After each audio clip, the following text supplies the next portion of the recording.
வணக்கம் ஃப்ரெண்ட்ஸ். இன்னைக்கு நம்மளுடைய வாகை தமிழர் சேனல்ல பாக்குறது என்ன அப்படின்னு கேட்டீங்கன்னா, உடல்ல சேரக்கூடிய நச்சுக்கள் எப்படி வெளியேற்றலாம், இயற்கையான முறையில எப்படி வெளியேற்றலாம் அப்படிங்கறது தான் இன்னைக்கு வீடியோவை பார்க்க போறோம். இதான் முதல் முறையா நம்ம வாகை தமிழர் பார்க்க வந்திருக்கீங்க அப்படின்னா மறக்காம சேனலை சப்ஸ்கிரைப் பண்ணிக்க. சேனலுக்குள்ளார மருத்துவ குறிப்புகளும் இயற்கை தொடர்பான பாரம்பரியமான உணவு பழக்கங்களையும் பதிவேற்ற செஞ்சுட்டு இருக்கோம்.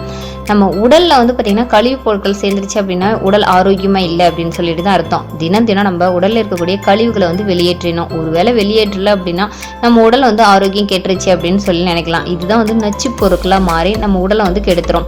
இதுதான் பல நோய்களுக்கு காரணமா இருக்குன்னு கூட சொல்லலாம். இதை கிராமப்புறங்கள்ல எப்படி இயற்கையான முறையில் எப்படி வெளியேற்றுவாங்க அப்படிங்கிறத பார்ப்போம்.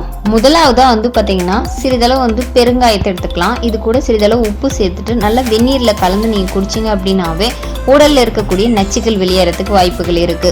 ஒருவேளை சின்ன குழந்தைகள், அதாவது பச்சிளம் குழந்தைகள் அப்படின்னு வச்சிங்களேன், அவங்களுக்கு சுக்கு, சீரகம், அதுக்கப்புறம் மிளகு, பெருங்காயம், வேப்ப இலை, கொழுந்துன்னு சொல்லுவாங்கல்ல, அந்த கொழுந்து, இது எல்லாத்தையும் நல்லா அதாவது விளக்கெண்ணெய் இல்லைன்னா நல்லெண்ணெயில போட்டு நல்லா வதக்கலாம். இந்த மாதிரி வதக்கி எடுத்துட்டு அதை நல்லா சின்ன சின்ன உருண்டைகளாக பிடித்து வைத்துக் கொள்ளலாம். எப்போ தேவைப்படுதோ அதை நல்லா நீர் விட்டு அரைத்து அது குழந்தைங்களுக்கு கொடுக்கலாம். இந்த மாதிரி கொடுத்தாங்க அப்படின்னா உடல்ல இருக்கக்கூடிய நச்சுக்கள் எளிதில் வெளியேறிடும். முக்கியமாக நம்ம வயிற்றுல பார்த்தீங்கன்னா பூச்சிக்கள் இருந்ததுன்னா, அதாவது மலச்சிக்கல் பிரச்சனை இந்த மாதிரிலாம் இருந்துச்சு அப்படின்னா பூச்சிகள் தங்கிரும். இதனாலே நம்மளால சரியா சாப்பிட முடியாது. இது ஒரு விதமான நச்சு தான்.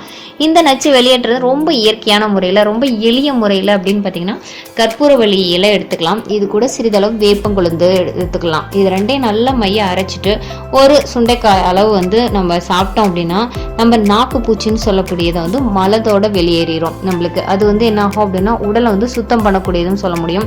நிறைய பெரியவர்கள் இன்றளவும் பார்த்தீங்கன்னா நம்மளுடைய வேப்பம் கொழுந்தை டெய்லியும் ஒரு 2 கொழுந்து சாப்பிட்றது பார்த்துருப்பீங்க. இந்த வேப்பம் கொழுந்து அப்படிங்கிறது உடலில் இருக்கக்கூடிய நச்சுக்களை எளிதில் வெளியேற்றக்கூடியது. அது மட்டும் இருக்காம வேப்பம் கொழுந்து மட்டும் கிடையாது, வேப்பம் பூவும் நம்மளுக்கு உடலை ஆரோக்கியமா தரக்கூடியது தான். இந்த வேப்பம் பூக்களை பயன்படுத்தலாமா அப்படின்னு சொல்லிட்டு உங்களுக்கு டவுட் இருக்கலாம். கண்டிப்பா உங்களுக்கு வேப்பம் பூ பயன்படுத்தி சமைக்கலாம். அதனுடைய வீடியோ நான் ஏற்கனவே போட்டிருக்கேன். கண்டிப்பா அதனுடைய லிங்க் டிஸ்கிரிப்ஷன்ல கொடுக்குறேன், செக் பண்ணி பாருங்க.